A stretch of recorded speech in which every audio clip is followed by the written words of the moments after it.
In this video, my final road test from Australia, and I'm driving a Ford Falcon. Fittingly, this is like the predecessor of the Fairmont AU I drove around New Zealand in, and I'm looking forward to putting this beauty through its paces. Here we go then. This is the final road test from Australia on my last full day in Australia. Tomorrow I fly home, and this seems a fine way to end it. This particular Ford Falcon belongs to fellow YouTuber Peter Anderson, and do go and check out his channel. He's got videos on this car. He's got some Starlets of a type I really don't get on with, but I have previously owned, and he's done restorations on quite a lot of classic cars, Wolseley 2480 Falcons. He's got a Plymouth of a Christine nature, and lots of other stuff going on. So do go and check out his channel. There will be links below, and I will do a video with Peter as well, so you may have seen that already. I don't know the order of these things. I'm as confused as anyone, but this particular car has a personal connection to Peter because his father bought it new in 1979. Already you're thinking, well, that's just a Granada, but maybe if I come round to this angle, you can see it's a bit more than a Granada. It's quite a bit wider than a Granada, and despite the looks, really they share almost nothing. It's just obviously a fairly standardized design. They just enlarged it a bit in much the same way that Holden enlarged the Omega to come up with the Commodore later on. The styling really is very, very Granada. It's even got ribbed rear lights, although they're different rear lights. They're not the same shape as the Granadas we had in the UK. Ribbed like the facelift Granadas were. The original style of Mark II Granada did not have the ribbed lights. That came later. The Escort Mark III had the ribbed lights for extra pleasure as well. This is apparently nutmeg. It's a gorgeous metallic brown. It's very stylish, but you know, the wheels are classic Ford. It's got Falcon badges, but the differences start when you get underneath, because really this owes an awful lot more to earlier Falcons. So we've got leaf springs under here. We've got girder engineering for the tow bar, and this car has done a lot of towing in its life. So if you're thinking it looks a bit low at the back, that might well be why. It's had a fairly hard life, and let's have a quick peek. It's got 140,000 kilometers on the clock at the moment. But like I say, quite a lot of those towing. Has a 4.9 litre engine, which we'll have a look at momentarily. But yeah, I think it looks really nice. A really stylish car. But it's just odd that you've got this mix of a fairly modern European design, which would have had independent rear suspension and 4 or V6 engines, and now we've got a huge V8, leaf springs. It is a much older car under the skin than it looks. We should start peeking under the skin now, and we'll start with the bonnet. So I'll open the door. We should do a quality test. Maybe we shouldn't have done that, because that window is having a flap around and it doesn't sound very good. Pulled a slightly broken hood lever, and there's a bit of lacquer peel going on there as well. Old paint. We shall find the release catch around here somewhere, I imagine. There we go. No, we don't. There we go. A single strut carries the bonnet. That's pretty unusual, I should say. And there we go. That is the American Cleveland V8 engine. It's not a 5.8. It's just that the label had gone, and Peter had a 5.8 air filter cover. So that's what it says. So 4.9 litres, 302 cubic inches, I think, on this Falcon sedan, built by the Ford Motor Company of Australia Limited. So yeah, it fills the engine bay, that's for sure. It's a big old engine. I've no idea what the power output is. If I've found it out, I will put the information here, and we shall see that later on. But obviously power steering we've got going on. I don't know if it's got air conditioning though. It looks like it hasn't. I guess such things were still in their infancy, and being a GL, fairly lowly spec, I should imagine. I don't know if anything came below GL. We had L in the UK, and even taxi versions of the old Granada. Clang. That is proper tinny metal for you. We can turn our attention indoors properly now. I quite like these metal pop-up sticks. Little handles there. We've got a nice serious bit of engineering there as well. We've got a remote boot release, so let's have a peek in the boot first. Whoa! It's quite a violent remote boot release, but you can see quite a shallow boot actually. I'm not sure how that compares to the UK ones. It feels like a full-size spare under there. Plenty of room for your deck chairs, and 1970s essential there, your deck chairs I'd say. And rear lights, I'm going to say Toyota Starlet, and I am right, it is a Toyota Starlet indeed. Peter is breaking several of them. I quite like the little water bottle there. That seems a good idea. Always have spare water. So not a huge boot, but it does feel huge when you clamber in. We've got these superb velour seats. These are very nice and very comfortable. I've driven this car about half a kilometre so far. But there we go, nice, simple, straightforward dashboard, kind of as you'd expect for a Ford, really. I haven't got the parking brake on, so now I have. There you go. See, I haven't even warmed the engine up yet because I've driven this car so little. We've got a headlamp switch over here, a horn, something approaching a horn. We've got unequal length column stalks, which are a bit peculiar. And so we've got wipers on the left here. And then we've got this centre section which looks completely different to the European ones. We've got hazard lights. Don't seem to have a warning light for the hazard lights, but nonetheless that's there. We've got this weird little bulb there as well, that looks a bit home fit. And what we've got down there, ashtray, cigarette lighter. We've got vents, ventilation very important. In fact the vents look like they've been lifted straight out of a British Leyland car or a Mini even.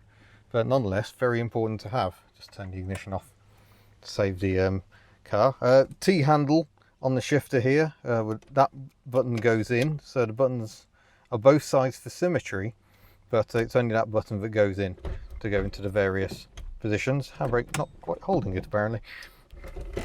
And I would guess only a 3-speed unit as well. Look at the width of it. Huge. And we've got a little glove box. Got a logbook in there, signed to say I am driving the vehicle. But yeah, very spacious. And plenty of space for your rags as well. And it's a really nice driving position. The wheel is kind of just where you want it. It's kind of thrust at you a bit. But that's quite nice. Let's check out the rear seat. Oh wow, sitting here in the back, it feels very spacious indeed. Very soft seat. You really sink down into it. It's like jumping into a Citroen DS. I've got centre armrest, it would appear. Oh, that's all the good. Yeah, lovely gold velour. All the knee room in the world. And you'll be pleased to know I'm not wearing shorts today. But yeah, some cheapening of materials here. Rather than do the whole seat in velour, it's only the facings and the rest being in vinyl. And I suppose that's kind of fair enough. We have got document pockets.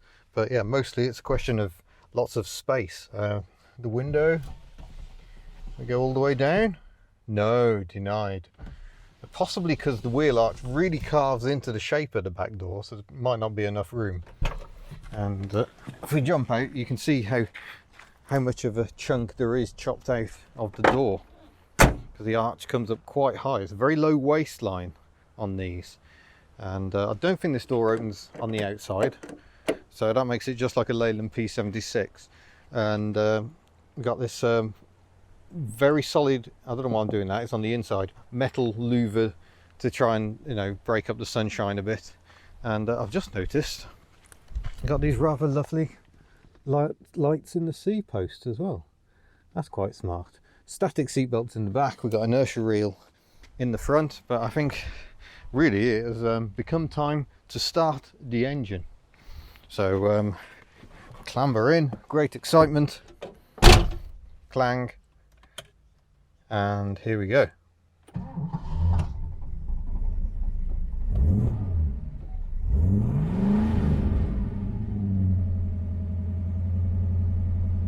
It's an auto choke and it seems a little bit hit and miss, but that's sounding quite good now. I like the fact they call this climate control. That would seem to be overstating things a little, because I don't believe it is climate control. But yeah, all well and good. I'll get you strapped up and we'll go for a drive. Oh, better do the important business of the wiper test. Oh, there's our screen wash. That's good. Oh no. We do seem to have a bit of a triangle of doom just here, as well as a squeak of doom as well, in fact. Generally the wipers seem a bit little. It's like they used the Granada wipers and didn't account for the wider car. You'll note the passenger blade gets nowhere near that edge, so it's wiping nothing in front of the passenger, and they don't go very high either. So actually I'm kind of looking straight through that triangle area. I'm going to say that's not ideal. So it's not scoring well for wipers. I reckon my AU was better. Oh, there we go. I'm looking fetching in my ridiculous hat. That side is so far away. If I attach my camera mount to it, I can't use the external microphone. It just won't work. It won't reach. So you're going to have to stick with being on my head, I'm afraid. Notice the engine has settled down a bit while I've been getting all that set up. Just thought I'd leave it running so it can warm up a bit. Blob, blob, blob, blob, blob, blob. And it must be said, this car feels enormous. Perhaps because of the driving position with a wheel thrust back like this, it feels quite compact, which the car definitely isn't. The turning circle, that's it's okay, but it's not brilliant. So it is over sharp, horrible speed humps. Not bad. Yeah, not bad at all. I have no idea where I'm going, which is what always makes these things fun, but we'll go this way first of all, shall we? And I think we'll see if we can go that way. Out the way, brown car coming through.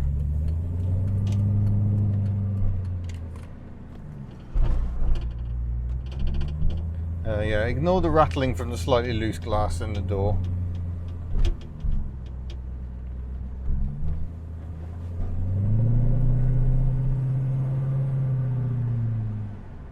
It only makes very pleasant noises, doesn't it? So this feels like a bit of pressure. I'm driving around in a family heirloom here. But yes, nice light power steering, maybe a bit too light. Can't really feel what's going on with that at all, but it certainly is very light. Trying the brakes. Yeah, for the time, not bad brakes.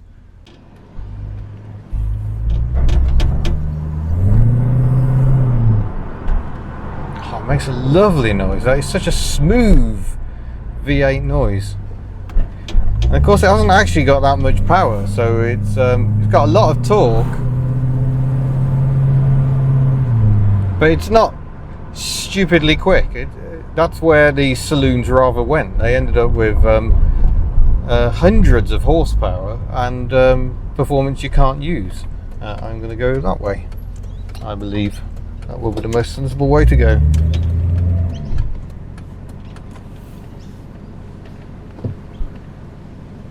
But yeah, generally I'm getting vibes of smoothness and delicious retroness.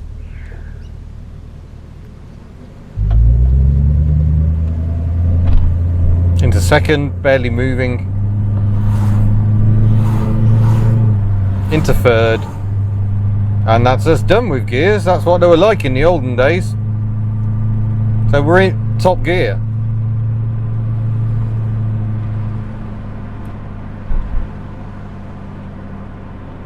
Yeah, it feels smooth and quiet and peaceful.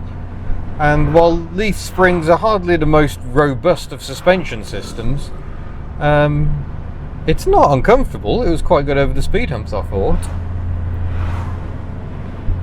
So they've definitely set those springs for comfort. Let's try a level crossing. Yeah, fine. You can hear a slight metallic rattle, which is the louvered rear window.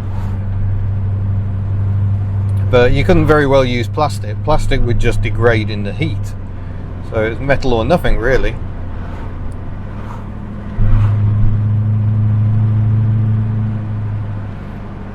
Yeah, this feels a fine way to travel around Australia on my final day.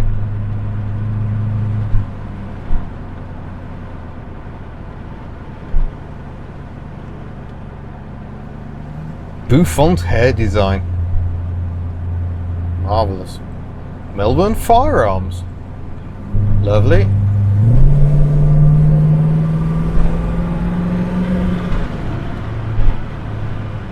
Smooth kick down.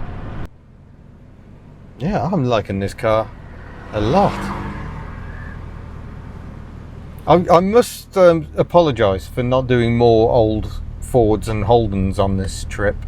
I really would have liked to have done more, but I guess I got rather excited about doing all the BMC BL stuff, which obviously I have more of a link with. My entire life has been around BMC BL stuff. It hasn't been around Australian Holdens and Fords, so but I am disappointed not to have driven more. I'm disappointed not to have found a VL Commodore with the Nissan engine to drive. But hey, life's not always perfect, is it? I'm feeling pretty blooming good at the moment, I'll be honest. Let's check the blind spot, all good. Oh, sorry, sun visor in the face. Oh yeah, picks up well.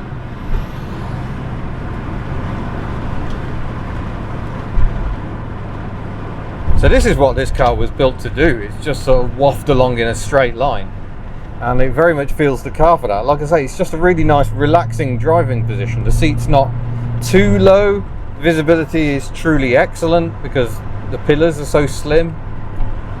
It's all the good times. Of course, the best thing is there's a V8 engine. That's always a good thing to have in my book. How am I going to cope going back to tiny European cars? A cockatoo flying across the road just to make it feel a little bit more Australian. Oh, now it's feeling properly Australian. Bit of a Holden face-off going on down there. We'll stay out of it. We're in the Ford territory now. Incidentally, I have a road test coming on a Ford territory.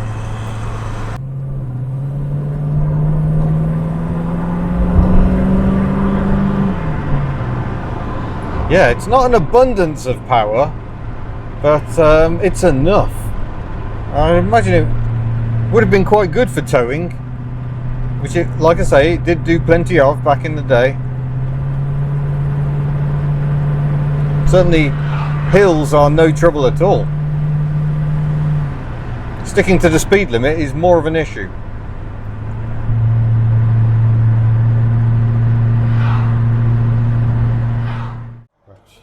Pulled into the side of the road just so we can do a bit of an acceleration test. Now she's warmed up a bit.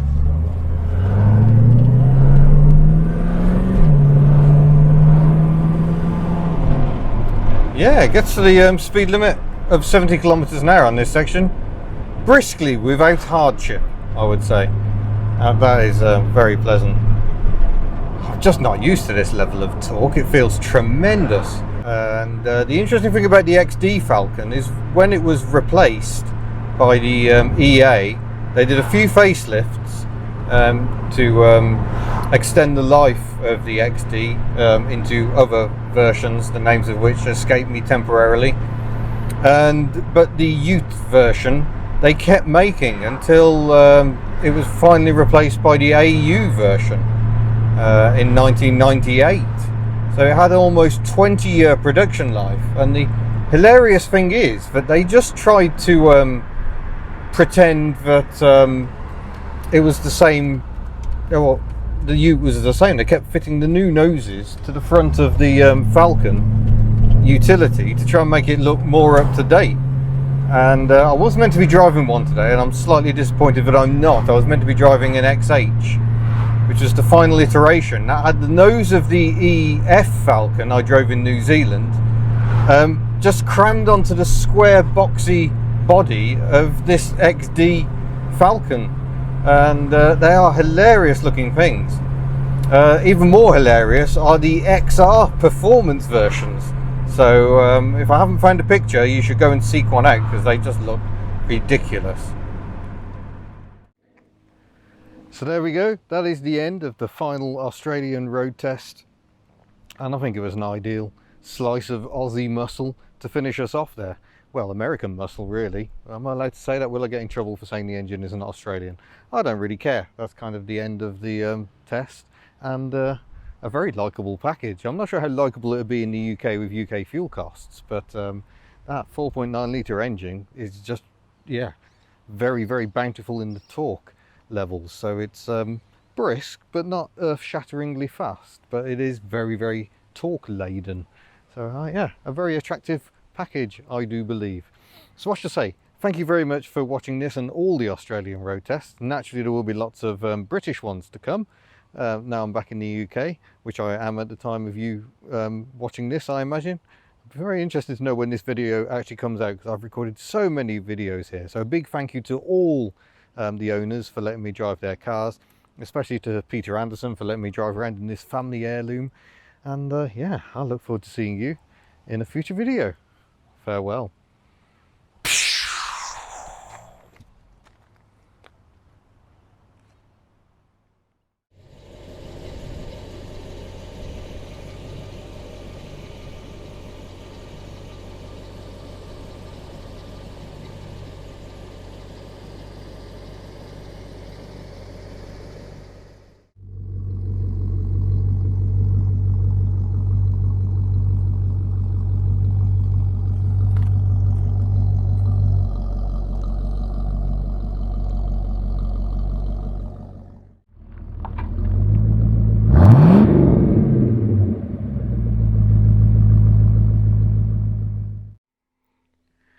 Oh, we've got bonus brochure content for the Ford Falcon, so I can talk a bit more about the range now, because I now know more than I did. The Falcon GL is your base model. There was an even more base taxi version, but that's not in this brochure. So after the Falcon GL, you went up to the Ford Fairmont and then the Ford Fairmont Gear. This car has the seat facings from a Fairmont Gear. That's why it's so plush, despite being the base model. So that's not original. Would have been full vinyl originally. And there are the base wheels. But yeah, an amusing brochure. Got the technical cutaway. I see they've neglected to include the leaf springs as an example here. But yeah, love these old brochures. Fascinating to look at. So here is the Falcon GL with its vinyl seats. That's got an optional center armrest. It's also got a column gear change. That's something we definitely wouldn't see in Europe on the Granadas. So a 3-speed manual or a 3-speed automatic. And then you got the Fairmont with ribbed seats, ribbed for extra pleasure. And then the Fairmont Gear is the poshest one. Got all the chrome bling going on and the seats as we see them here. I've got plusher door cards on the Fairmont Gear as well. So yeah, all good stuff. So we can probably find out the power output here somewhere, I imagine. Was it this one or was it the previous page? No, you'd have thought that I mentioned the engine somewhere. Oh, here we go. So 4.9 litre 4-barrel V8 with 3-speed automatic. And yeah, we haven't got power anywhere. That's disappointing. I would have thought they would have mentioned how much power their cars have. Not to worry. But you could have the big engine on the little car. That was something you could definitely do. We'll move on from that. Sedan and wagon. I include this one purely for the pornography of the rear wiper shot, but that's the wagon. You can see it's on a longer wheelbase. So they just added a fill-in section there, and that's a theme they continued into later Falcons as well. But styling notably different from the European estate. And this is the 6-cylinder, which is a 4.1 litre alloy head. Oh no, 3.3 litre apparently, with an alloy head of the old 6-cylinder engine, but still overhead valve and really not enough power. And a separate Fairmont brochure for all the plushness. Oh, look at this. That's extra exciting. This is the European Sport Pack model. Look at those sporty seats. You've got to have some extra lamps or it's just not sporty enough. So that's a cracking brochure as well. There you go. That is the brochure bonus on the Ford Fairmont and Falcons. of the XD vintage 1979 and onwards.